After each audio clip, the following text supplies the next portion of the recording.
Hello friend, आठ कार्तिक मास का 8वां अध्याय कहने जा रही हूँ।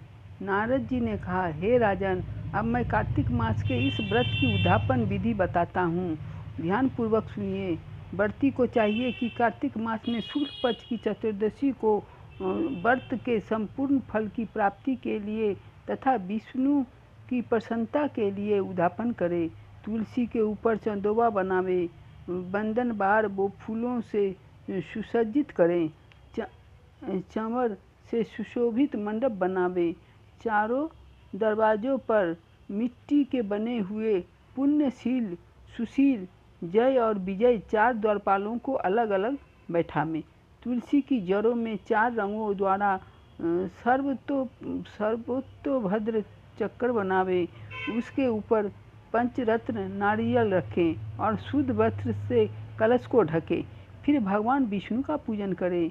द्वादशी को भगवान विष्णु जागे थे। त्रयोदशी को देवताओं ने उनके दर्शन किए थे।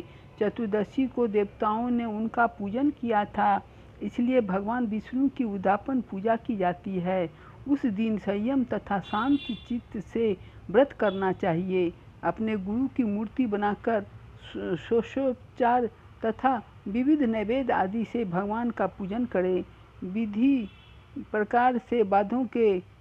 प्रकार के वाद्यों के साथ कीर्तन करता हुआ उस रात्रि में जागरण करे। जो प्राणी श्रद्धा पूर्वक भगवान का कीर्तन करते हैं, उन लोगों से 100 जन्मों के पाप धुल जाते हैं। जो व्यक्ति भगवान के नियमित जागरण करके रात्रि भर भगवान का कीर्तन करते हैं, उनको असंख्य गौदान का फल मिलता है। जो लोग भगवान की मूर्ति के सामने नित्य गान करते हैं, उनके अनेक जन्मों के एकत्रित पाप नष्ट हो जाते हैं। जो लोग भगवान के सन्मुख बैठकर कीर्तन करते हैं और बंसी आदि बजाकर भगवत भक्तों को प्रसन्न करता है और भक्ति से रात्रि भर जागरण करता है, उसे करोड़ों तीर्थ करने का फल मिलता है।